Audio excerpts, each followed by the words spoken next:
Guys, welcome back to the channel. This video is dedicated to sway bar upgrade. So just really quick, the facts, right? What is a sway bar? It just connects your left side and right side wheels. So once you go on the corner and you turn in, you dip to one side, the sway bar eliminates that. Sway bars usually are designed to keep the balance between comfort and right handling, because when you drive down the freeway, you hit a pothole, you don't want to get the car all over the place. So that's why usually they are kind of soft to allow you for comfort, but in my case I would want it a little bit stiffer to reduce the body weight a little bit. This car, it's a 2013 535 with M suspension. The sway bars on this car are 24 in the front and 14 in the rear. Those are already the thickest one for this model. There's a ton of different sway bars, 12, 13 millimeter. Usually the active sway bars, which this car doesn't have, are millimeter smaller. So what I'm going to do is I will replace the front sway bar with the sway bar from the M5, which will bring it from 24 to 26 millimeter diameter.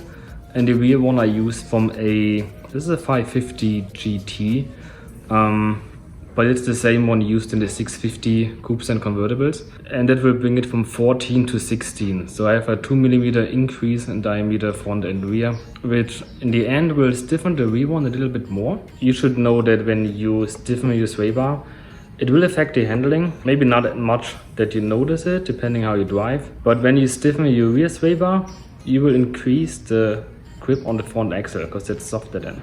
So in this case, I increased the rear one a little bit more than the front, which should increase my oversteer slightly, which is something I'm fine with. I just want to keep it balanced. Some people, especially in older cars, E30s, E36, they drive a front sway bar, but no in the back. I like to keep it balanced and increase both by 2 millimeter. I read in forums, many people try that, and it's great setup. So I go with that, and I will see for myself how it turns out. It's really not much on there. It's 2 screws on each of the mounts, and then one nut on each side to connect the handling. That's it. I bought the M5 sway bar off of eBay complete, and the rear one I couldn't really find, so I just got a new one with the rubber mounts. And additionally, I also got a vibration dampener for the rear sway bar, because for some reason the 550s, GTs and the 650s, they all have that.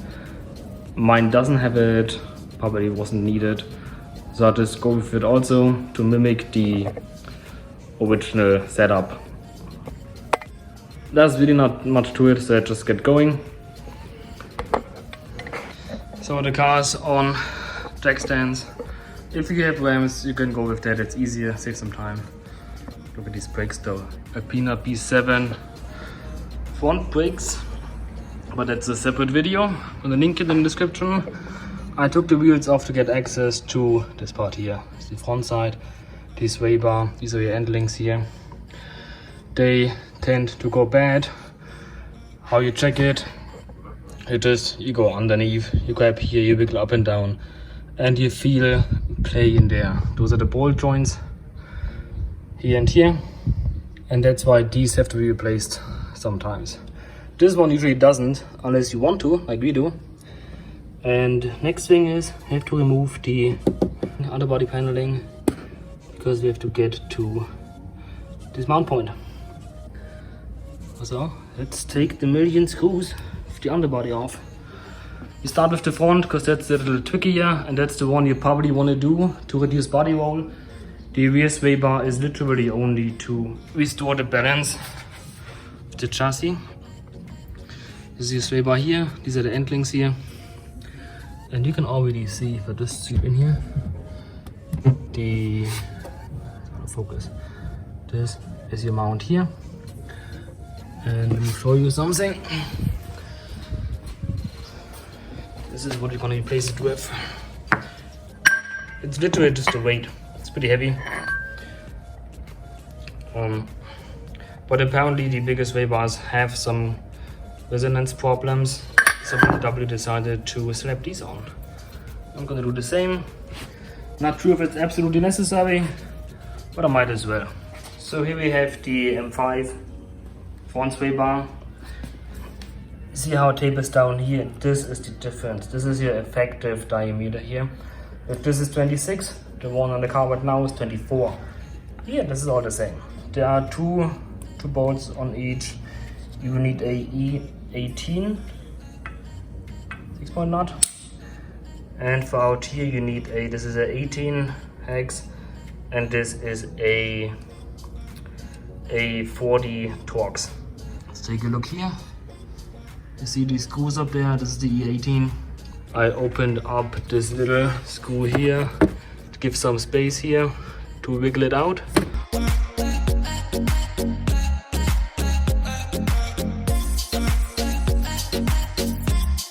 So you can see this is the original 24mm, this is the M5 26mm. You can see that this tapers in a little more than here, and this is all the difference. Other than that, I also noticed that the end, or the connectors for the end links, are shaped a little different. This is more straight, while this is more curved in. I have to take a look how it affects the clearance of it. Other than that, it will only affect how the head of the end link is connected. While this would sit more kind of twisted like this, it will sit here straight down. So you have to see what the effect is. There shouldn't be a big effect. Another thing I noticed is that the rubber mount itself is a little bit different. This one is clearly more carved in, which will make it softer in the movement, while this one is more on edge, you could say, which will hold the entire sway bar better in place. Okay, just finished the front. Use the old shells, but you have to use this is the one that comes with the M5 shell, because you have to use the top plate, right, to encase the mount. Both sides. This came with the mount, the clamp shell came with the sway bar. Both these two, and also this here, you torque them with 55 Newton meter. It's about 40 foot-pound. The 535 end links, they are a little shorter than the M5 end links. However, I left them in there. I don't see that as a problem. It may just be because the mounting point on the dampener may just be different with the M5 because it has a different suspension. Even if not, I mean, the car is fully the wheel suspension is fully suspended right now, so it won't move further than this. So having it any longer doesn't make any sense. So just to show the leverage. Okay, didn't have to adjust anything. I could imagine that, because I read that before in the forums originally, with the M5 end links, you will have to cut out a little bit of the cover here, because this will, once it's fixed in place again, it will contact. However, with the short original end links, it doesn't, and it clears just like a millimeter. And that's fine with me. Don't have to cut anything in here. And if I notice a problem down the road, then I can still swap to the M5 end links.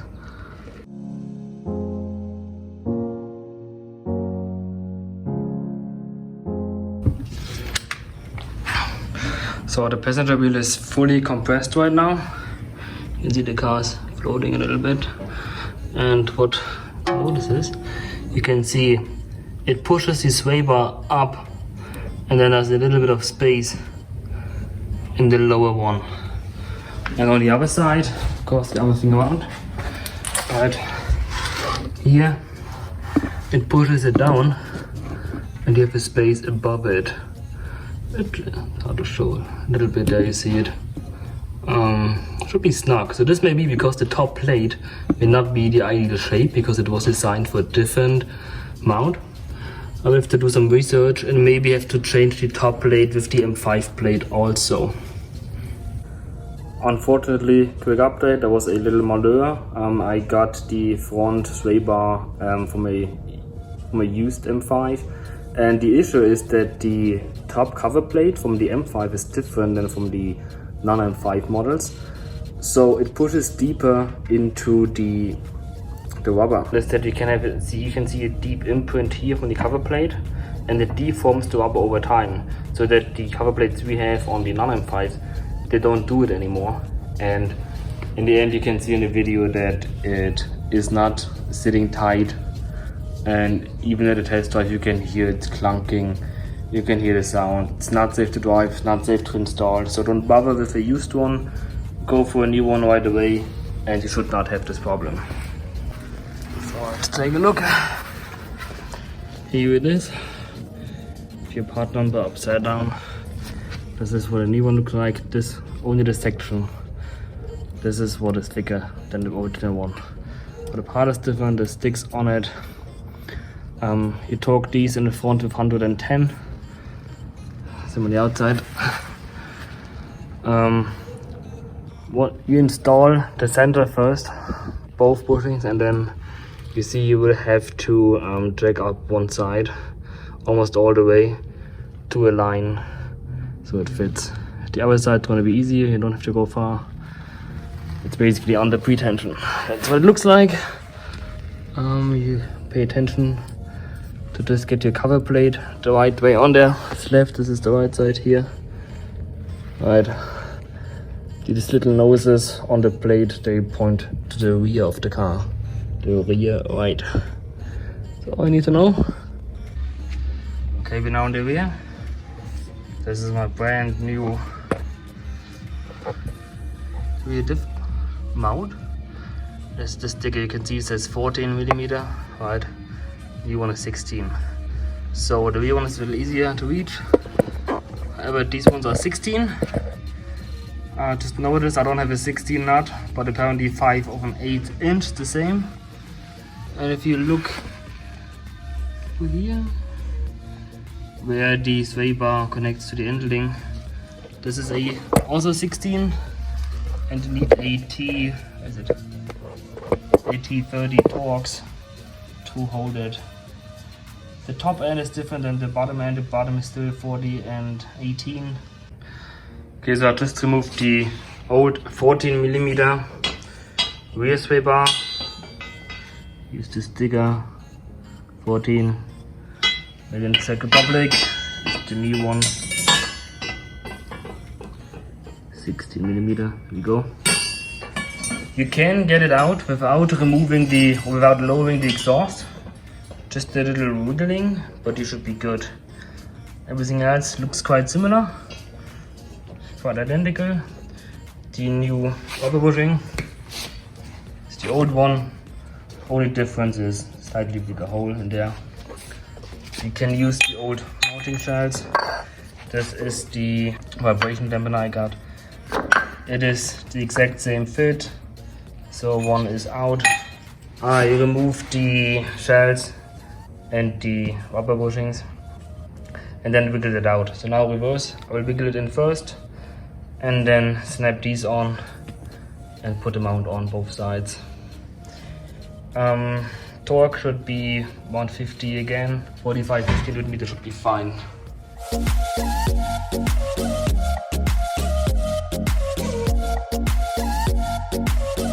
So just finished that. The rear one is way easier.